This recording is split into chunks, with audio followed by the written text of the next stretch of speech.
ಸ್ನೇಹಿತರೆ ನಮಸ್ಕಾರ. ಹೊಸ ದಿಗಂತ ಡಿಜಿಟಲ್ ಚಾನೆಲ್ಗೆ ಸ್ವಾಗತ. ಫ್ಲ್ಯಾಶ್ಬ್ಯಾಕ್ ಕಾರ್ಯಕ್ರಮವನ್ನು ನೀವು ನೋಡ್ತಾನೆ ಬಂದಿದ್ದೀರಿ. ರಾಜ್ಯ ರಾಜಕಾರಣದ ಇತಿಹಾಸವನ್ನು ನೀವು ಗೊತ್ತುಪಡಿಸ್ಕೊಳ್ತಾನೆ ಬಂದಿದ್ದೀರಿ. ರಾಜ್ಯ ರಾಜಕಾರಣದ ಒಂದೊಂದು ಮಜಲುಗಳನ್ನು ಸಹ ನಿಮ್ಮ ಮುಂದೆ ಎಳೆಯಾಗಿ ಬಿಡಿಸ್ತಾ ಇದ್ದಾರೆ ಹಿರಿಯ ಪತ್ರಕರ್ತರಾದಂಥ ರಾಮಕೃಷ್ಣ ಉಪಾಧ್ಯಾಯ ಅವರು. ಇವತ್ತು ಸಹ ನಮ್ಮ ಜೊತೆ ಇದ್ದಾರೆ. ನಾನು ಅವರಿಗೆ ಸ್ವಾಗತವನ್ನು ಬಯಸ್ತೇನೆ. ನಮಸ್ಕಾರ ಸರ್. ನಮಸ್ಕಾರ ಸರ್. ಕಳೆದ ಸಂಚಿಕೆಯಲ್ಲಿ ರಾಜ್ಕುಮಾರ್ ಅಪಹರಣದ ದಿನ ಏನಾಯಿತು ಅನ್ನುವಂಥದ್ದನ್ನು ನೀವು ಹೇಳಿದ್ದೀರಿ. ಅದೇ ದಿನ ಬಹುಶಃ ನನಗೆ ಮತ್ತು ನಿಮಗೆ ನಮ್ಮ ವೃತ್ತಿ ಜೀವನದ ಒಂದು ಪ್ರಮುಖವಾದ ದಿನವೂ ಹೌದು. ಆ ಸಂದರ್ಭದಲ್ಲಿ ನಾವು ಬಹುಶಃ ನೀವು ನಮಗೆ ಈ ಟಿ ವಿಯಲ್ಲಿ ನೀವು ನಮಗೆ ಬಾಸ್ ಆಗಿದ್ದರು. ಸೊ ಆ ಸಂದರ್ಭದಲ್ಲಿ ಈ ಟಿ ವಿ ಲಾಂಚ್ ಆಗುವಂಥ ಒಂದು ಈ ಟಿ ವಿ ಕನ್ನಡ ಲಾಂಚ್ ಆಗುವಂಥ ಒಂದು ಸಂದರ್ಭ. ಆ ಸಂದರ್ಭದಲ್ಲಿ ರಾಜ್ಕುಮಾರ್ ಅಪಹರಣದ ಸಂದರ್ಭದಲ್ಲಿ ಈ ಟಿ ವಿಯ ಮುಖ್ಯಸ್ಥರಾಗಿ ನೀವು ಆಗವಹಿಸಿದಂಥ ಪಾತ್ರ, ಅಂದರೆ ಅದರ ವರದಿಗಾರಿಕೆಗೆ ವಹಿಸಿದಂಥ ಪಾತ್ರ ಏನು, ಆ ಸಂದರ್ಭದಲ್ಲಿ ಕಂಡು ಬಂದಂಥ ದೃಶ್ಯಗಳನ್ನು ಈಗ ನಮ್ಮ ವೀಕ್ಷಕರಿಗೆ ಹೇಳೋದಾದರೆ ನೋಡಿ ಸ್ವಾಮಿ, ರಾಜ್ಕುಮಾರ್ ಅಪಹರಣದ ಸಮಯದಲ್ಲೇ ನಮ್ಮ ಆಂಧ್ರ ಮೂಲದ ಒಬ್ಬ ಉದ್ಯಮಿ ಮತ್ತು ಸಿನಿಮಾ ನಿರ್ಮಾಪಕರು ಮತ್ತು ಮೀಡಿಯಾ ದೊರೆ ಆಗಿದ್ದಂಥ ರಾಮೋಜಿರಾವ್ ಅವರು ಒಂದು ಕನ್ನಡದಲ್ಲಿ ಸುದ್ದಿ ಮತ್ತು ಎಂಟರ್ಟೈನ್ಮೆಂಟ್ ಚಾನಲ್ನ ಶುರು ಮಾಡಬೇಕು ಅಂತಿದ್ರು, ಈ ಟಿ ವಿ ಕನ್ನಡ. ಅದಕ್ಕೆ ಎಲ್ಲ ರೀತಿಯ ತಯಾರಿ ಕೂಡ ನಡೆದಿತ್ತು. ಸೊ ಎಲ್ಲ ರೀತಿ ತಯಾರಿ ನಡೆದಿತ್ತು. ಆ ಸಂದರ್ಭದಲ್ಲಿ ನನ್ನನ್ನು ಅವರು ಕಾಂಟ್ಯಾಕ್ಟ್ ಮಾಡಿದರು, ನೀವು ನಮ್ಮ ಚಾನಲ್ನ ಹೆಡ್ ಆಗಿ ಬನ್ನಿ ಅಂತ. ನಾನು ಅದುವರೆಗೂ ಒಂದು ಸುಮಾರು 2 ದಶಕ ಪತ್ರಿಕೋದ್ಯಮದಲ್ಲಿದ್ದೆ. ಆದರೆ ಮೋಸ್ಟ್ಲಿ ನಾನು ಇದ್ದಿದ್ದು ಇಂಗ್ಲೀಷ್ ಪತ್ರಿಕೆಗಳಲ್ಲಿ. ಬಹುಶಃ ನನ್ನ ಬರವಣಿಗೆಯನ್ನು ನೋಡಿ, ಕನ್ನಡದಲ್ಲಿ ಬರೆಯುವಂಥ ನನ್ನ ಸಾಮರ್ಥ್ಯವನ್ನು ನೋಡಿ, ಮತ್ತಲ್ಲದೆ ನಾನು ದೂರದರ್ಶನದಲ್ಲಿ ಸುಮಾರು 5 ವರ್ಷ ಆ್ಯಂಕರ್ ಆಗಿದ್ದೆ ಅದರ ಪ್ರಾರಂಭದಲ್ಲಿ.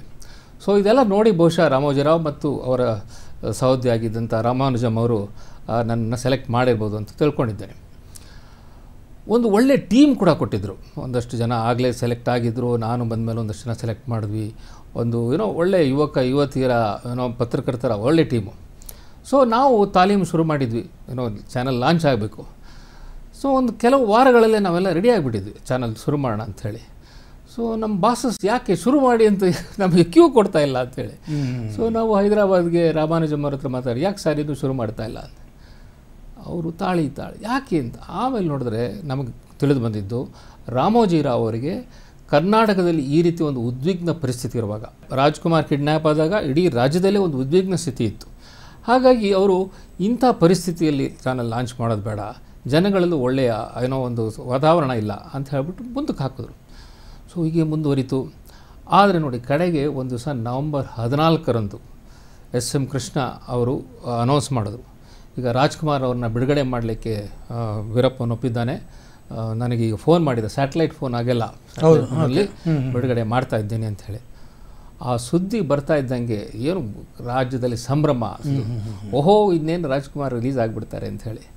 ಸೊ ನಾವು ಅವತ್ತಿಗೆ ರೆಡಿ ಆಗಿಬಿಟ್ವಿ. ಅಫ್ಕೋರ್ಸ್ 14ನೇ ತಾರೀಕು ವೆರಿ ಲೇಟ್ ನೈಟ್ ಅವನು ರಿಲೀಸ್ ಮಾಡ್ತಾನೆ. ಸೊ ರಿಲೀಸ್ ಮಾಡಿದಾಗ ರಾಜ್ಕುಮಾರ್ನ ಬಿಟ್ಟು ಅವನ ಕಡೆಯವರೆಲ್ಲ ಕಾರ್ಡ್ ಒಳಗೆ ಸೇರ್ಕೊಂಡ್ಬಿಡ್ಬೇಕಲ್ಲ, ಯಾಕಂದರೆ ಅವರಿಗೆ ಪೊಲೀಸರ ಭಯ, ಎಲ್ಲಿ ಹಿಡಿದಾಕ್ಬಿಡ್ತಾರೆ ಅಂಥೇಳಿ. ಸೊ ಅವತ್ತು ರಾಜ್ಕುಮಾರ್ ಅವ್ರನ್ನ ನೆಡುಮಾರನ್ ಅವರ ಸಹಚರರ ಒಂದು ಮನೆಯಲ್ಲಿ ಮೆಟ್ಟೂರ್ ಹತ್ರ ಅಲ್ಲಿ ಇಳಿಸ್ತಾರೆ. ಸೊ ಅವರು ಅಲ್ಲಿದ್ದುಬಿಟ್ಟು 16ನೇ ತಾರೀಕು ಬೆಳಿಗ್ಗೆ, ಇನ್ಫ್ಯಾಕ್ಟ್ ಕೃಷ್ಣ ಅವರು ಪಾರ್ವತಮ್ಮ ರಾಜ್ಕುಮಾರು ಮತ್ತು ಪುನೀತ್ ರಾಜ್ಕುಮಾರ್ ಅವ್ರನ್ನ 2 ಹೆಲಿಕಾಪ್ಟರ್ ಮಾಡಿ, ರಾಜ್ಕುಮಾರ್ ಜೊತೆಗೆ ಗೋವಿಂದರಾಜು, ನಾಗೇಶ್ ಕೂಡ ಇರ್ತಾರಲ್ಲ, ಅವನ್ನೆಲ್ಲ ಕರ್ಕೊಂಬರೋದಕ್ಕೆ 2 ಹೆಲಿಕಾಪ್ಟರ್ ಕಳಿಸ್ತಾರೆ. ಸೊ ಈ 2 ಹೆಲಿಕಾಪ್ಟರ್ ಹೋಗಿ 16ನೇ ತಾರೀಕು ಬೆಳಿಗ್ಗೆ HAL ಏರ್ಪೋರ್ಟ್ನಲ್ಲಿ ಬಂದು ಇಳಿಯುತ್ತೆ. ಸುಮಾರು 11-11:30 ಇರಬೇಕು ಅಂತ ಅಂದ್ಕೊಂಡಿದ್ದೇನೆ. ಆಗಲೇ ಸಾವಿರಾರು ಜನ ಸೇರಿರ್ತಾರೆ. ರಾಜ್ಕುಮಾರು ಏನಾಗಿದೆ ಅಂತ ಬಹಳಷ್ಟು ಆತಂಕಗೊಂಡಿದ್ದಂಥ ಜನ, ಈಗ ರಾಜ್ಕುಮಾರು ಬರ್ತಾ ಇದ್ದಾರೆ, ಜೀವ ಸಹಿತ ಬರ್ತಾ ಇದ್ದಾರೆ ಅನ್ನೋದು ಒಂದು ಸಂಭ್ರಮ ಆಗಲಿ. ಸೊ ಅವರು ರಾಜ್ಕುಮಾರ್ ಬಂದು ಇಳಿದ ಮೇಲೆ ಅವರನ್ನು ದೊಡ್ಡ ಮೆರವಣಿಗೆಯಲ್ಲಿ ಕರ್ಕೊಂಡ್ಬರ್ತಾರೆ. ಹಾಗೆ ಕಡೆಗೆ ಸೀದಾ ರಾಜ್ಕುಮಾರ್ ಅವ್ರನ್ನ ವಿಧಾನಸೌಧಕ್ಕೆ ಕರ್ಕೊಂಡು ಬರ್ತಾರೆ. ಸೊ ವಿಧಾನಸೌಧದಲ್ಲಿ ಒಂದು ನನಗೆ ಇನ್ನೂ ಜ್ಞಾಪಕ ಇದೆ, ಆ ಹೆಲಿಕಾಪ್ಟರ್ ಮೇಲೆ ನೋಡ್ತಿದ್ದಂಗ್ಲೇ ಜನ ಇಲ್ಲಿ ಹರ್ಷೋದ್ಗಾರ ವಂಡರ್ಫುಲ್ ಸೀನ್ಸ್. ಸೊ ಅದು ನಮ್ಮ ಚಾನಲ್ ಲಾಂಚ್ಗೆ ಒಂದು ರೀತಿಯ ರಾಕೆಟ್ ಲಾಂಚ್ ಆದಂಗೆ ಆಯಿತು. ನಮ್ಮ ರಿಪೋರ್ಟರ್ಸ್ ಎಲ್ಲ ಹೋಗಿ ಇದನ್ನು ಕವರ್ ಮಾಡ್ತಾಯಿದ್ರು, ಅಲ್ಲಿ ಜನಗಳನ್ನ ಮಾತಾಡ್ಸಿದ್ರು, ಅವರ ರಿಯಾಕ್ಷನ್ಸ್ ಎಲ್ಲ ತೊಗೊಂಡ್ರು. ಸೊ ಅಲ್ಲಿಂದ ರಾಜ್ಕುಮಾರ್ ಅವ್ರನ್ನ ವಿಧಾನಸೌಧಕ್ಕೆ ಕರ್ಕೊಂಡ್ಬರ್ತಾರೆ. ಸೊ ವಿಧಾನಸೌಧದಲ್ಲಿ ಪ್ರೆಸ್ ಕಾನ್ಫರೆನ್ಸು, ಸುಮಾರು ಒಂದು 200-250 ಜನ ಆಗಲೇ ಸೇರಿಬಿಟ್ಟಿರ್ತಾರೆ, ಕ್ಯಾಮರಾಗಳು, reporters. So S M Krishna ಅವರು ರಾಜ್ಕುಮಾರ್ ಅವ್ರನ್ನ, ಪಾರ್ವತಮ್ಮ ರಾಜ್ಕುಮಾರ್ನವ್ರನ್ನೆಲ್ಲ ಪಕ್ಕದಲ್ಲಿ ಕೂರಿಸ್ಕೊಂಡು ಮಾತಾಡಿಸ್ತಾರೆ. ಸೊ ರಾಜ್ಕುಮಾರ್ ಅವರು ಅವರು 108 ದಿನ ಅವನ ಇದರಲ್ಲಿ ಒತ್ತೆಯಲ್ಲಿ ಉಳಿದಿರ್ತಾರೆ. 108 ದಿನ, ಪಾಪ 72 ವರ್ಷ ಆಗಲೇ ಅವರಿಗೆ. ಸೊ ಅವರ ಮುಖದಲ್ಲಿ ಸಾಕಷ್ಟು ಬಳಕೆ ಕಾಣಿಸ್ತಾ ಇರುತ್ತೆ. ಆದರೂ ಕೂಡ ಅವರು ಅದನ್ನು ಜಾಸ್ತಿ ತೋರಿಸ್ಕೊಳ್ಳಲ್ಲ. ಮತ್ತು ಅವ್ರು ಹೇಳ್ತಾರೆ, ವೀರಪ್ಪನ್ ನನ್ನ ಚೆನ್ನಾಗಿ ನೋಡಿಕೊಂಡ ಅಂತೇಳಿ.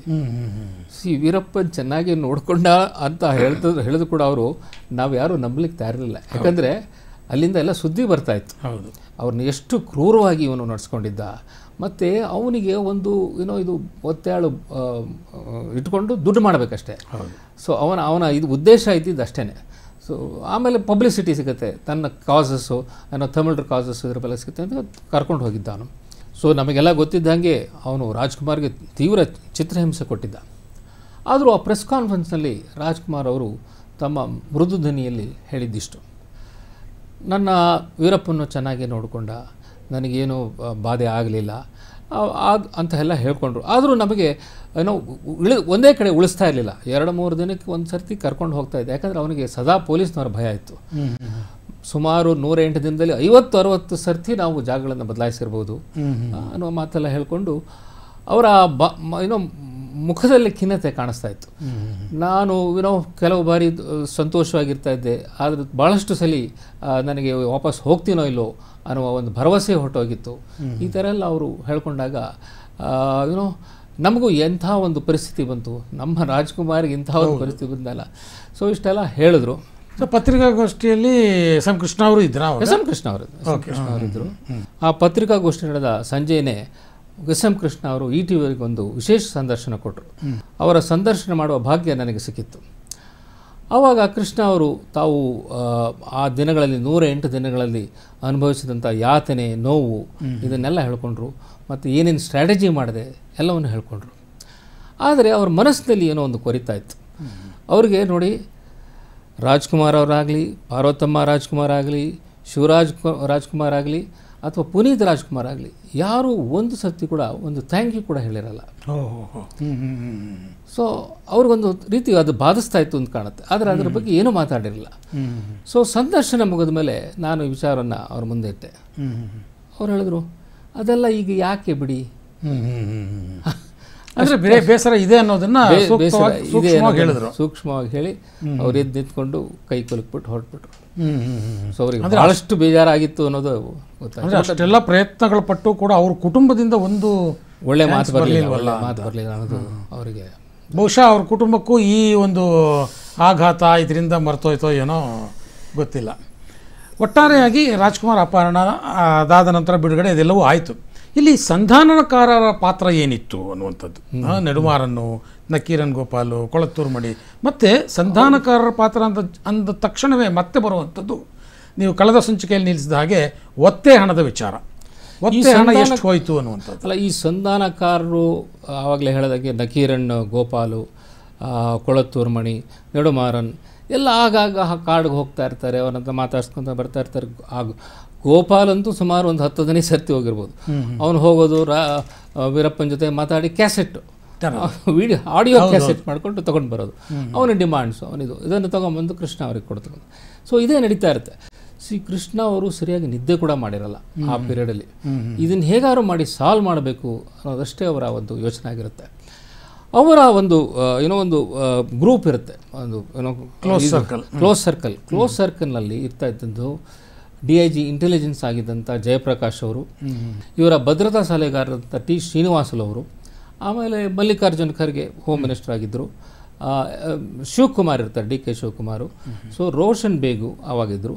ಸೊ ಇವರು ಎಲ್ಲ ಮತ್ತು ರಾಜ್ಕುಮಾರ್ ಮಕ್ಕಳು. ಸೊ ಇವರು ಆಗಾಗ್ಗೆ ಸೇರಿ ಚರ್ಚೆ ಮಾಡಿ ಏನು ಸ್ಟ್ರಾಟಜಿ ಮಾಡ್ಬೋದು ಎಲ್ಲ ನಡೀತಾ ಇರುತ್ತೆ.